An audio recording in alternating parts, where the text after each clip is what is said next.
napakarami ng binanggit mo, nag-mention ka ng mga pangalan ng mga kilala. Ang tanong ko lang, ba't mo ginagawa ito?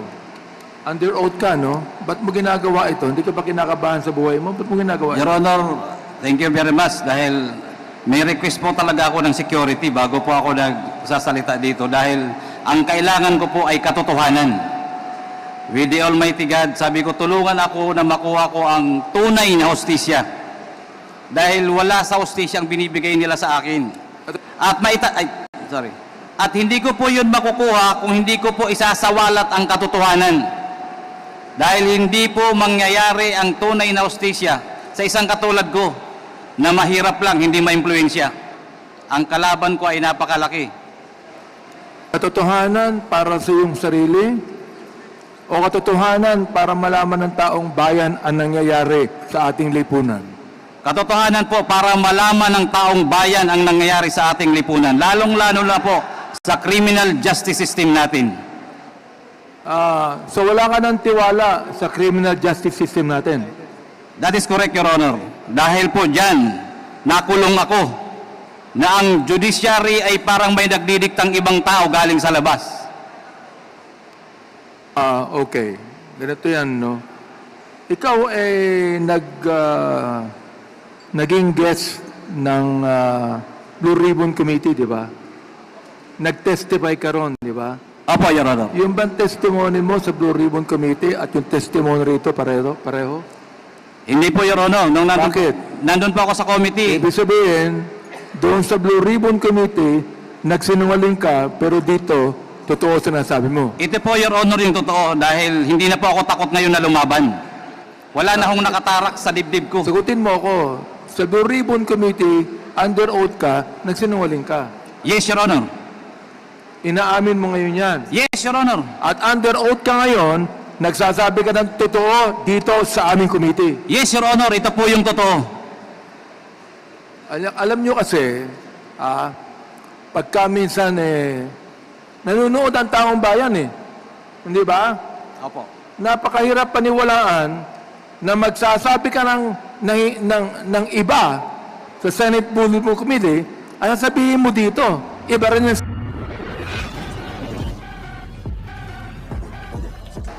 Pumasok din si Paul Gutierrez.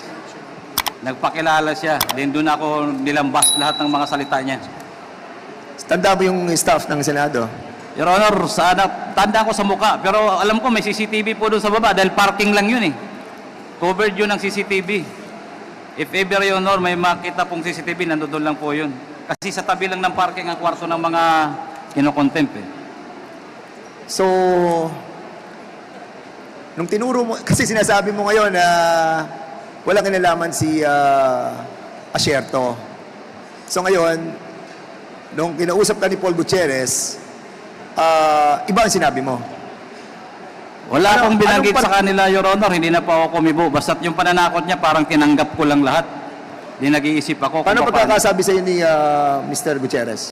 Sinabi niya na, Jimmy, magmura pa nga Kung yun gagawin mo, babanggitin mo mga pangalan nito, alam mo naman kung sino yan.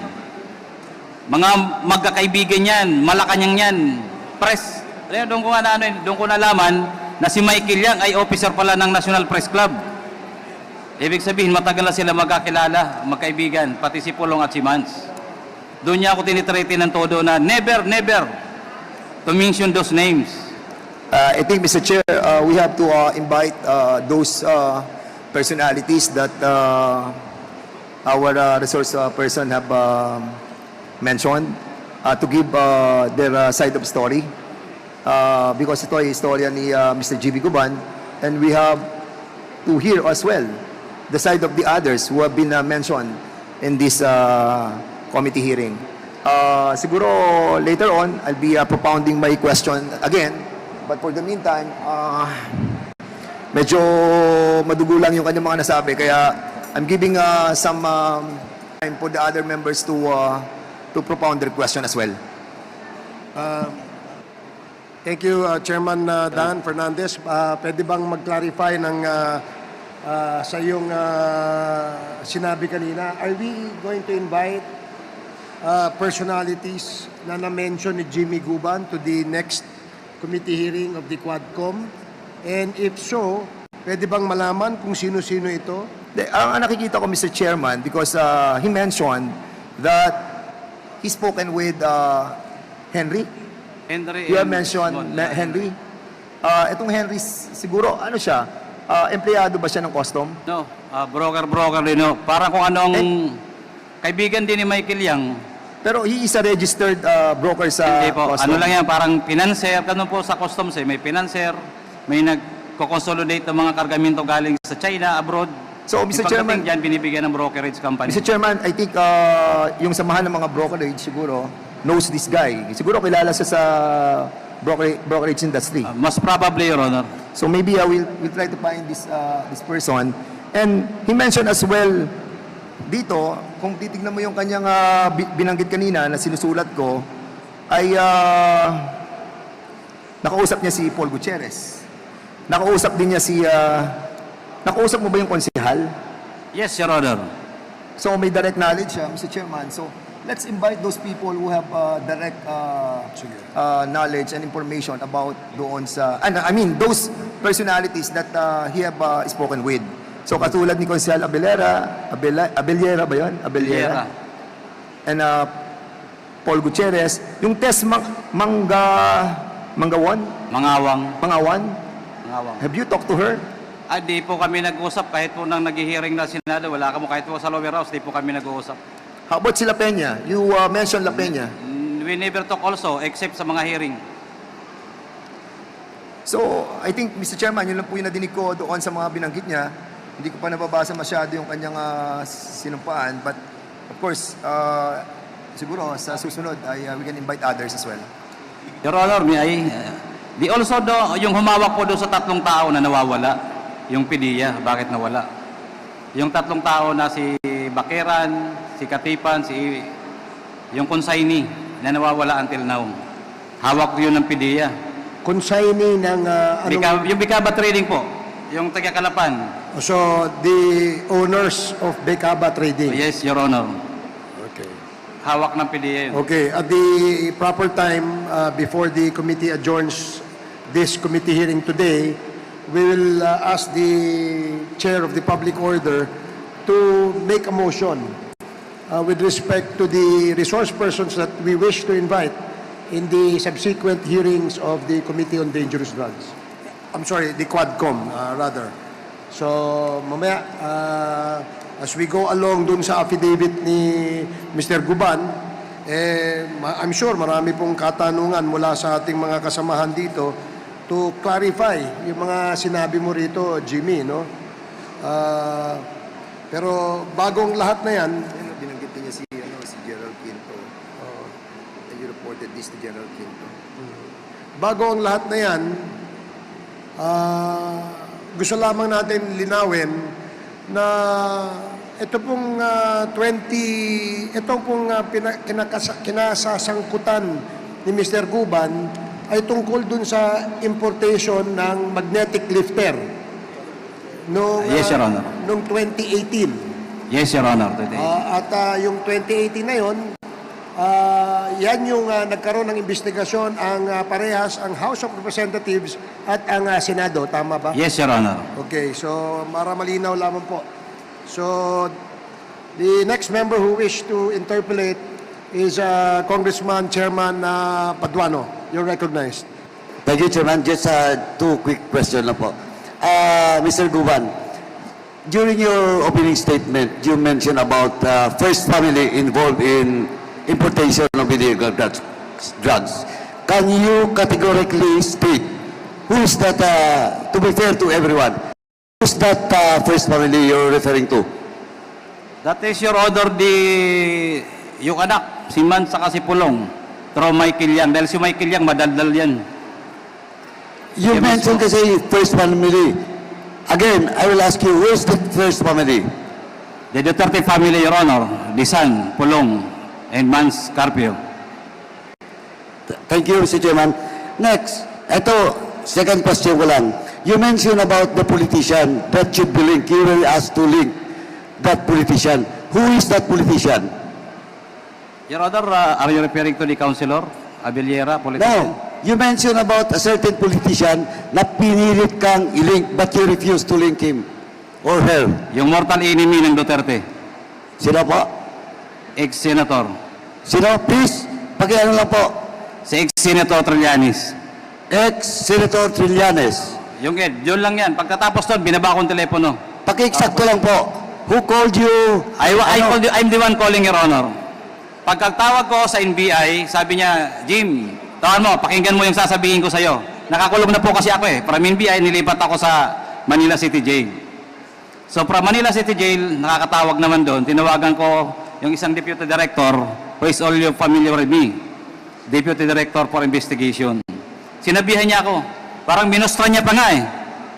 Jim, ganito eh. Pagdating ko doon sa opisina ng Director, alam mo, nakataas yung paa. Inano yung papel mo kasi may sulat din ako kung paano po ako makatutulungan makalabas. So pagdating doon, parang nagkukusay-kusay ba? Ano ba? Yung paa din sinabi niya, dapat ganitong sabihin niya. Sabihin mo sa kanya na pirmahan niya tong report ng NBI. Kasama si ex-senator. Labas siya kagad kahit hindi pa siya nakakapirma. Kukunin niya siya dyan. Kuha mo na dyan sa kulungan. Ngayon pa lang, pakuha mo na.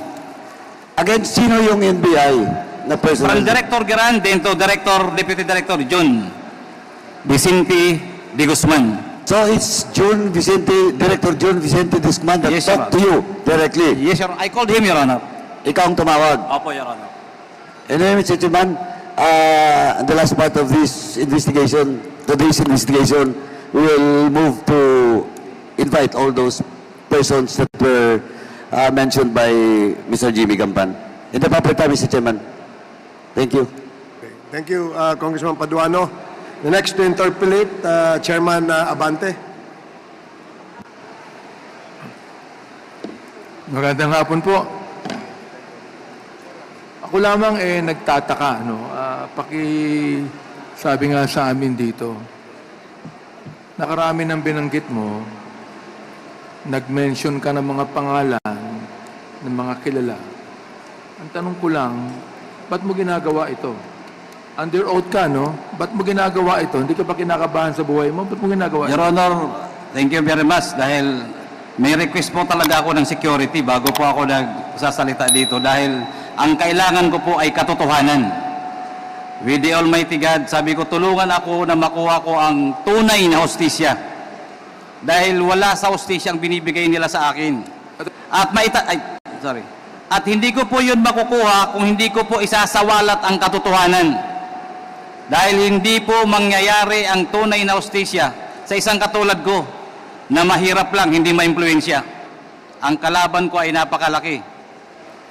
Katotohanan para sa iyong sarili o katotohanan para malaman ng taong bayan ang nangyayari sa ating lipunan? Katotohanan po para malaman ng taong bayan ang nangyayari sa ating lipunan. Lalong-lalo na po sa criminal justice system natin. So wala ka ng tiwala sa criminal justice system natin? That is correct, Your Honor. Dahil po dyan, nakulong ako na ang judiciary ay parang may nagdidiktang ibang tao galing sa labas. Okay. Ganito yan, no? Ikaw naging guest ng Blue Ribbon Committee, di ba? Nag-testify ka ron, di ba? Opo, Your Honor. Yung bang testimony mo sa Blue Ribbon Committee at yung testimony rito pareho? Hindi po, Your Honor. Bakit? Nandun po ako sa committee. Ibig sabihin, doon sa Blue Ribbon Committee, nagsinungaling ka, pero dito, totoo sinasabi mo. Ito po, Your Honor, yung totoo dahil hindi na po ako takot ngayon na lumaban. Wala na akong nakatarak sa dibdib ko. Sagutin mo ako, sa Blue Ribbon Committee, under oath ka, nagsinungaling ka. Yes, Your Honor. Inaamin mo ngayon yan. Yes, Your Honor. At under oath ka ngayon, nagsasabi ka ng totoo dito sa aming committee. Yes, Your Honor. Ito po yung totoo. Alam nyo kasi, pagka minsan nanonood ang taong bayan Hindi ba? Opo. Napakahirap paniwalaan na magsasabi ka ng iba sa Senate Blue Ribbon Committee, ay sabihin mo dito, iba rin yung sinabi mo, dito, ang binabanggit mo, katotohanan. Paano kami maniniwala sa'yo? Your Honor, Yung katotohanan po ngayon ay inilabas ko dahil tinatakot ako nila during that time. Marami pong nangyayari during that time. Marami pong namamatay. Ngayon po nakita ko po na maganda ang pagserbisyo para sa hustisya ng ating bayan. Kahit po ano po ang gawin ko noon, kahit sino pong siga during that administration, sa dami ng namamatay, kunting salita lang, nawawala sa bayan, sa lipunan. So ngayon po, ang tamang panahon, inantay ko po, Your Honor. Kung mahaba, may kunti pa akong kwento, Your Honor, for about 4 years ko sa kulungan. Yan po, Your Honor, ang sinasabi ko ngayon dahil hindi ko magawa noong araw. So, Mr. Guban, naniniwala ka na itong committee ito may mga gawa para sa hustisya mo? Yes, Your Honor, and I am praying for that, Your Honor. Okay. Under appeal ang kaso mo ngayon. Sapagkat life Yes, po. imprisonment ka, di ba? Under appeal ang iyong kaso ngayon. Yes po, Your Honor. Okay. Hindi ka ba natatakot bumalik sa kulungan pagkatapos ito? Your Honor, sana wag na muna doon. Makahanap muna ako habang sa ibang kulungan na safe naman ako. Pero para po sa katotohanan, Your Honor, I have to do this. Para po sa bayan. Yung basihan ng kaso mo ay tungkol sa Dangerous Drugs Act. Di ba? Opo, Your Honor. Bakit? I mean, akala ko ba gusto mong sabihin sa amin yung mga tao na tungkol sa droga? Bakit ang kaso mo tungkol sa dangerous drugs? Ikaw ba'y nag-i-import ng illegal drugs? Noong panahon na ikaw ay intelligence officer ng customs? No, Your Honor. Wala pa akong involvement kahit anong importation. Okay. Pakisabi nga sa amin kung anong pagkakilala mo kay Colonel Asierto. Sino ba ito? Paki-refresh ang memory sa amin ngayon. Ano ang pagkakilala mo kay Colonel Asierto? Si Colonel Asierto po, Your Honor, during that time is an active PNP officer ng Philippine National Police. Aha. He was, pagkakilala ko sa kanya, galing pa sa PAOK TF. Retired na siya ngayon. Ngayon po ay retired na. Anong pagkakilala mo sa kanya? Well, marami hong huli yan tungkol sa illegal na droga. Marami na hong kinoordinate yan sa Bureau of Customs secretly. Halos top secret pa namin na ginagawa, nahuhuli nila sa labas. So I trust him and I'm sure he trusts me also dahil marami na kaming nahuli sa labas nila pagtungkol sa operasyon ng illegal na droga. So doon ka sa kanya nagtapat ng buong katotohanan. Yes, magkasama po kami matagal na rin. Magkakilala kami for almost more than 20 years. Nasaan si Colonel Asierto ngayon? Mula po nung makulong ako, nakikita ko lang siya sa balita. Hindi ko po alam kung nasaan siya eksakto ngayon. Itong si Paul Gutierrez na lumapit sa iyo, sabi mo, na ang nagsabi sa iyo, wag mong banggitin ang mga pangalan nila Pulong, Michael Yang at Man. Alam namin kung saan nakatira ang pamilya mo. Alam din namin na nasa Makati ang anak mong lalaki. Sino si Paul Gutierrez? Your Honor, sa aking pagkakaalam, hindi ko yung personal na kakilala. Yan ay tiga-media, noon pa. Namamasyal yan sa bureau. Naniniwala ka na ang media pwedeng tumapot sa iyo ng ganito? Your Media. Honor, Ang media ba ay nananakot ng ganito? sa dyaryo, kung manakot, grabe, lalo na po yung personal. At alam ko pong meron silang grupo na nag-iikot ng mga media. O, mayroong silang grupo. Yes, Your Honor. Mr. Chair, inaamin din po at nagte-testify si Mr. Guban na mayroon pong grupo ang media na katulad ni Paul Gutierrez. Ganun ba yun? Katulad po na nagsusulat sa dyaryo nila Paul Gutierrez sa tabloid. Okay. Ano ang pagkakilala mo kay Benny Antiporda? Bakit siya nadamay dito? Your Honor, hindi ko gaano kilala yan except his name. Bini Antiporda at saka naging National Press Club. Doon ko na lang siya nakilala kay Paul Gutierrez sa mga sinabi niya. Hindi familiar raw sa akin. Ang alam ko lang po sa Bureau of Customs, sa intelligence report namin, namamasyal. Pero ganun lang, wala po akong kilala na ano pa man sa Hindi mo kanya. siya kilala masyado. Hindi po. Hindi mo alam na siya ay media rin. Alam ko lang po, dahil nasa National Press Club, nababasa ko rin po yan minsan sa news, na he was, I think, became a president of the National Press Club. Ito pong Miss Mangawang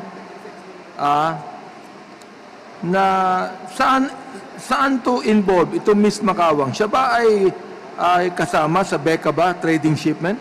Ano, Your Honor, si Miss Mangawang ay empleyado po, Deputy Collector ng Bureau of Customs. Empleyado ng Bureau of Customs. Bureau of Customs. Opo. Ang nasabi niya sa'yo, tinanong ka niya, anong magagawa dyan sa shipment na yan, kina paring Benny Antiport na yan, I replied to her, wala na akong magagawa.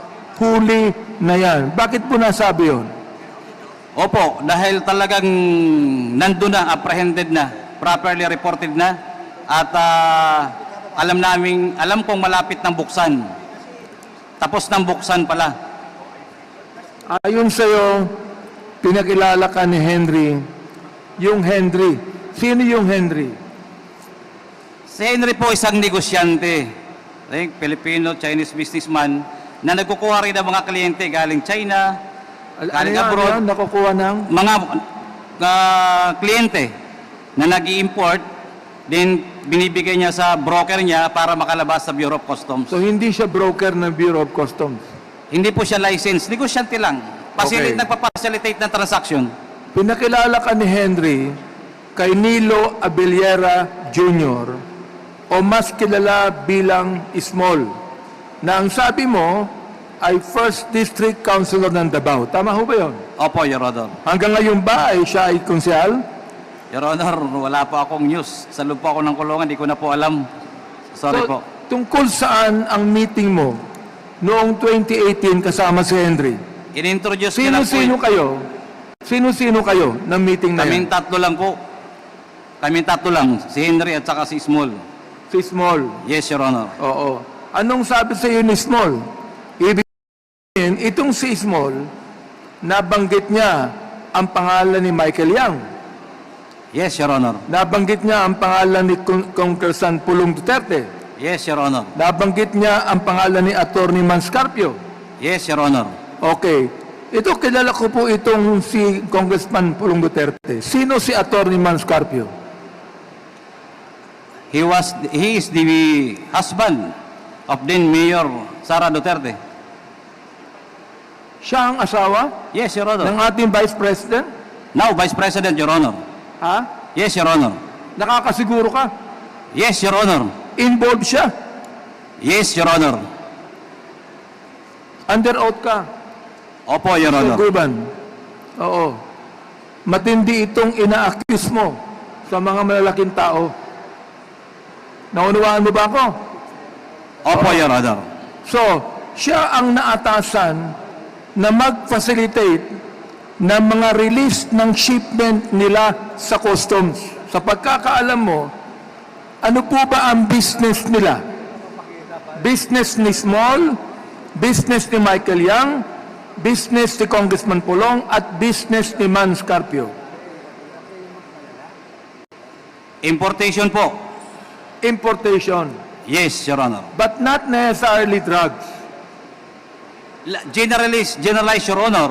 Pero according to our reports, may palaman na drugs. At yung iba ay may drugs. Uulitin ko, nabanggit mo dito na mayroong shipment sila Michael Yang, Pulong Duterte, at Atty. Manscarpio, at trabaho ni Small ang mailabas ito mula sa customs. Kanino nakapangalan ang mga shipments na ito? Your Honor, marami pong consignees, yung mga missing containers. Maraming consignees. Yes, Your Honor, until now, I'm sure. Ibig nandun na po yun. sabihin, hindi nakapangalan dun sa tatlong yun. Your Honor, sila ang parang impluensya. Hindi naman sila naglalakad. Kung sila ang nag-impluensya, kung sino ang dapat kausapin, sila magsasabi. So, ibig sabihin, hindi ka nakakasiguro sa testimony ni Small na ang may-ari ng shipment ay yung tatlong nabagit mong pangalan. Sinasabi niya, Your Honor, na kanya yun dahil nagbibigay ng pera eh. Paano ka nakakasiguro na sinasabi niya totoo? Your Honor, nababanggit niya mismo na nagre-remit siya ng pera. Ano yun? Nagre-remit siya ng pera Nagre-release siya ng pera kanino? kay Pulong at Mans. So, Mr. Chair, meron na naman Si Abellera. sinabi ngayon. Habang Na dapat nagkikwentuhan natin sila. malaman na si Small ay hindi lamang tagapag-release ng mga shipment sa customs, pero siya ang nagre-remit ng pera sa tatlong nabanggit. Yun po ba? Yes, Your Honor. Pera ng ano? Yung po ba ay pera sa droga o pera sa mga shipment na iba? Halo na po, pera sa shipment na lumalabas, yung mga nawawalang container, may regular, then kasama na sa... Pero nakakasiguro ka, yung shipment na yan na dumating na nakita mo, merong shabu. Your Honor, yan po ang hinuli namin na magnetic lifter na mayroong laman shabu. Nakita mo. Ako po, Your Honor, isa sa mga apprehending officer. So nakita mo yung shabu. Yes, Your Honor, together with PDEA. Ilang toneladang shabu ang nakita mo? 355 kilos, Your Honor. 55 kilos. 355 Mr. kilos. Chair, sinasabi niya muli na hindi niya nasabi kanina na ang laman ng shabu at ang bigat nito at ilan is 55. 355 kilos, Mr. Chair. Medyo mahaba-haba na po yung tanong ko. Ngayon pa lang ko po tatapusin yung tanong ko. At mamaya po, tulad ng sinabi ni Chairman Karap Paduano, we will make a motion to invite all of these names mentioned by Mr. GB Gaban to attend our committee hearing. Thank you, Mr. Chair. Thank you, Congressman Nabante. Ako may tanong ako, no. Medyo seryoso itong iyong sinabi, no. Sa ginagawang investigation ng Committee on Drugs, palaging lumalabas yung pangalang Michael Yang, no. Sa iyong pagkakaalam, no. Si Michael Yang ba ay involved sa smuggling o importation ng droga? Your Honor, if I may siguro pagkatapos nito at sa susunod, si Michael Yang is a big time importer ng droga. My source is also from his friends. Paano ba ang That is source? why, Your Honor, isa yan sa magnetic lifter. Even he is distributing drugs in the local market. When I was at the jail, Manila City Jail, one person, pumunta ho sa akin yung nakakulong, galing siya sa labas. At ang buong akala niya ay kilala ko direkta si Michael Yang. Nangumpisa lo sa akin yung tao. At sinabi niya kung anong trabaho niya kay Michael Yang. Sa loob na po yan ng kulungan.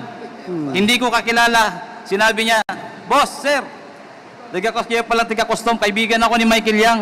So for about 3 months, ang dami niyang sinishare sa akin. Nung malaman na hindi kami direkta na magkakilala ni Michael Yang tumigil, ang dami niya sa akin sinabi. Siya ba ay Sino? nakakulong din sa... Nakalabas na po. Siya nakalabas na. Pero Pero ba pili malaman pong- kung anong pangalan? Si Errol, pili pong may mag-corroborate, Your Honor, para may nakakarinig habang siya nagkikwento. Sige, at the proper time, mamaya, no, bago tayo mag-adjourn. Yes, Kasi isa-isahin po natin yung mga iimbitahin natin. Opo. Para magkaroon ng linaw itong mga sinasabi mo, Jimmy, no? Opo, Your Honor. Isang malaking puzzle sa amin, no? Na itong si Michael Yang ay siya ba yung the same Michael Yang na economic advisor ng ating dating Pangulo? Yes, Your Honor, sa pagkakabasa ko sa dyaryo. Nakita at mga mo ba siya reports. personal? Yes, sa reports, Your Honor. Pero Not si personal. Michael Yang ba, nagkaroon ba ng pagkakataon na magkaharap kayo? Hindi po, Your Honor, nag-deny. Nagkaroon ba ng pagkakataon na makaharap mo si Attorney Carpio? No, Your Honor. Nagkaroon ba ng pagkakataon na makaharap mo si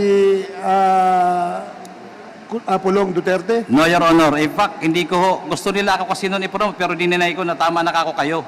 Na Ngayon- tayo magkakausap. Nagkaroon ba ng pagkakataon na makaharap mo personal si Mr. Abilera? Yes, Your Honor, magkainuman kami. Ilang beses kayo nagkaharap? 3 times. Kaya doon ko po nalalaman sa bibig niya mismo kung ano ang nangyayari sa kanila. So galing sa kanya, sa bibig niya, sinasabi niya na binabanggit niya ang mga pangalan na nabanggit natin kanina. Yes, Your Honor.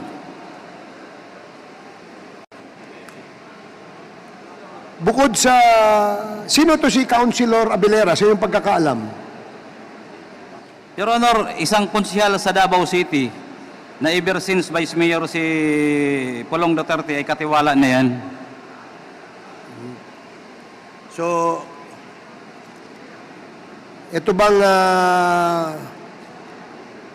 sinasabi mong importation ng drugs, pwede bang sabihin mo sa committee ito, paano yung sistema, ano yung iskema, ano yung scheme, kung paano nila pinararating, para magkaroon lang ng linaw kung paano ito pinalulusot sa Bureau of Customs. At ito ba ay talagang dumadaan sa Bureau of Customs? Thank you, Your Honor. Dumadaan po yan. Yung iba ho, katulad po ng missing containers, I hope may records po kayo niyan eh. Naalala ko yan. Lumalabas ho yan, gate pass lang. Sino ang tumatawag sa dadaanan at saka sa head of office? So Pwede lumalabas yung gate pass lang, walang examination, walang bayad na duties in taxes, isa po yun. So ang ibig sabihin, yung mga container na yan, darating sa atin, Ay. lumulusot yan, palabas ng customs, gate pass lang ang ano. Gate pass lang po yung hawak. So hindi na kailangan, wala bang inspection yan, x-ray? Dapat po may inspection, may x-ray, pero lumalabas yan. Kaya nga marami. At kung hindi pa ako nagkakamali, video bumabalik sa memory card ko. Around 700. Ang Port of Manila pa lang.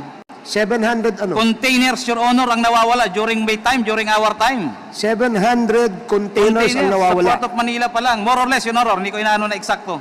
Meaning- At pinapahanap yan ni Commissioner. Paki-clarify mo lang, Jimmy, no? Nawawala siya, dumadating siya rito, may record kayo sa customs, pero nakakalabas siya na hindi nyo alam. Yes, Your Honor. Barko, may shipping line, ibinaba ng barko, nandoon ang records. Kaya nalalaman namin eh. Malalaman mo na lang yan, hindi alam ng ibang opisyal, bukol sila, nakalabas na. Makikita mo yan ngayon sa computer, lalabas, bakit wala na to? So, missing na kagad yun. Ibig sabihin, meron no nag-facilitate na dire-diretso lang, gate pass lang ang dala. Okay. Ibig sabihin, all clear. Ngayon, meron naman pong swing na totally walang record.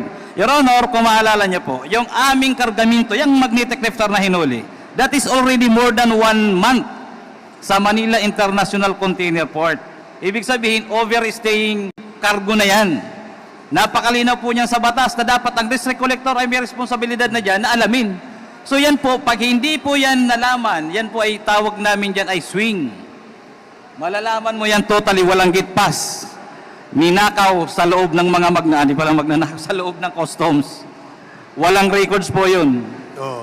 Nalalabas. Sige.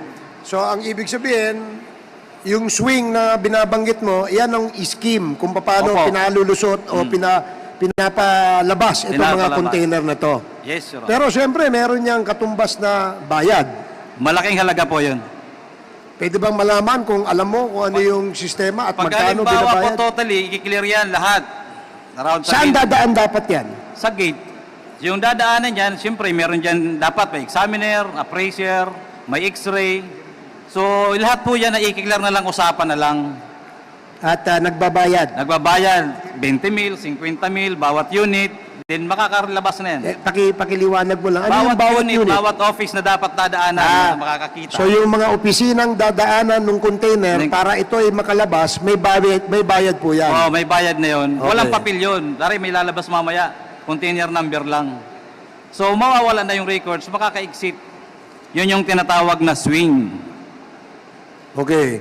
So, siyempre, yung mga panahon na yon, dahil merong ganyang pangyayari, yung mga dinaanan, natatandaan mo ba kung sino yung mga hepe ng mga opisinang yon na dinadaanan itong mga container na to? Your Honor, nag-reshuffle na, di ko masyado matandaan. Unless makuha ko yung records. Mayroon naman po yan mga naka-assign. Yung dapat dadaanan ng magnetic lifter ay meron po yan kasi meron pong in charge, may mga hippie yan, may personnel naman bawat division. So during that month or year, meron yan order. Pwede po yan makita sa files.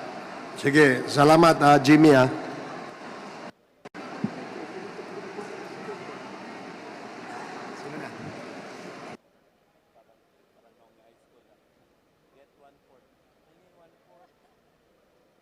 Okay.